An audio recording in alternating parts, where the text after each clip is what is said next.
আসসালামু আলাইকুম গাইস, কী অবস্থা? সবাই কেমন আছেন? আশা করি সবাই ভালো আছেন। জি, আবারও আমি আপনাদের মাঝে নতুন একটি ভিডিও নিয়ে চলে এলাম, প্রাকৃতিক ব্লগার।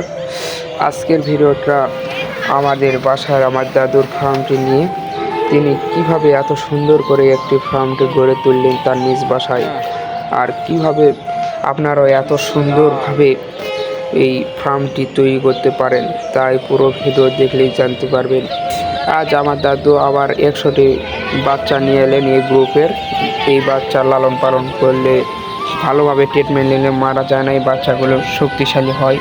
আবার অনেক বাচ্চা আছে কিছু টাকা কমের জন্য নিলে ওইগুলা বাচ্চা মারা যায় এবং ওইগুলা বাচ্চা ঠিক মতো ভালো হয় না। আর এই গ্রুপের বাচ্চা নিলে বাচ্চাগুলো সব দিব্যি ভালো থাকে। আপনারা সবাই দেখেন।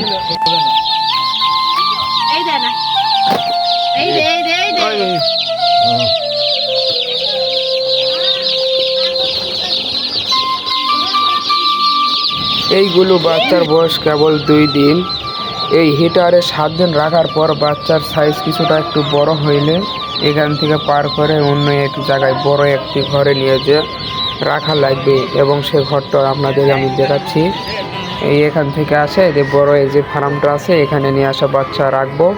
এখন বর্তমান এখানে বাচ্চা আছে, বাচ্চার বয়স কেবল 15 দিনের মতো। এগুলা দেখেন, দেখার চেষ্টা করাচ্ছি, দেখতে পাচ্ছেন কি? এখন বাচ্চার সাইজ মোটামুটি এরকম হয়েছে। ঠিক 20 থেকে 25 দিনে বাচ্চার সাইজ এইরকম হবে, আপনারা দেখতে পাচ্ছেন। আর বেশি বকবক না করে দাদার মুখ থেকে শুনে আসি তিনি এই ব্যবসা থেকে কীরকম আয় উন্নতি করলেন। দাদু আসসালামু আলাইকুম। ওয়ালাইকুম সালাম। হ্যাঁ দাদু, কি খবর? ভালো আছেন? আলহামদুলিল্লাহ। তোমার এই ফার্ম এখন কিরকম চলিচ্ছে?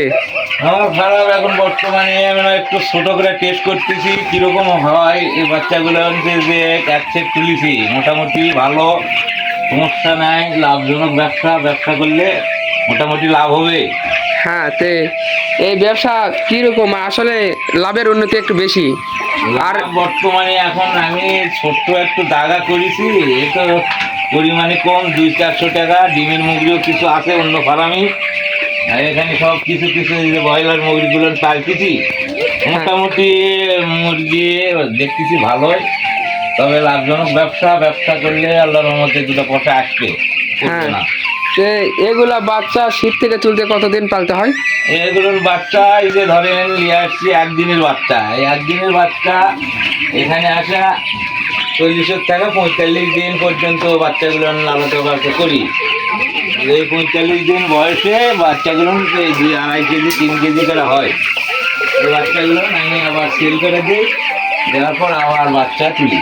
হ্যাঁ, আপনি কি একটি মুরগি কি লালন পালন করেন না আরো অন্য জাতের মুরগি আছে? আরো 3 জাতের মুরগি পাইছি। কক মুরগি আছে 100টা, তারপরে এই যে ডিমের মুরগি 100টা আছে। ওটা হচ্ছে তোমার এই যে মুরগি লাল, ওই মুরগিগুলো যাকে পাকিস্তানি বলে। ও আচ্ছা, বুঝতে পারছি। বর্তমানে এখন ওই মুরগিগুলো অন্য থেকে আছে, ডিম দিচ্ছে। আর এগুলো তো বাচ্চা কেবল এই তো এগুলা বাচ্চার 18 দিন হয়েছে বয়স। এখন বয়স 17-18 দিন হয়েছে। 45 দিন, তাহলে তো আর অল্প কিছু দিন আছে। এখনো তো স্বাস্থ্য, এখন থেকে স্বাস্থ্য বৃদ্ধি পাবে। হ্যাঁ, এখন থেকে দিন যাবে আর 100টা গাছ বাজারে বাড়তে হবে। দিনে কিরকম এখন এগুলা ফিট খায়? এখন বর্তমানে এখন আমার 1 বস্তা ফিট 2 দিন 3 দিন যাচ্ছে। তারপর এরপর থেকে 1 বস্তা ফিট 2 দিনও শেষ হয়ে যায়, তখন ফিট বেশি লাগে। আচ্ছা, বুঝতে পারছি। এখন ফিডের বস্তা এখন কত করে? প্রায় তো 1.5 পোয়া করে বেশি হয়ে গেছে।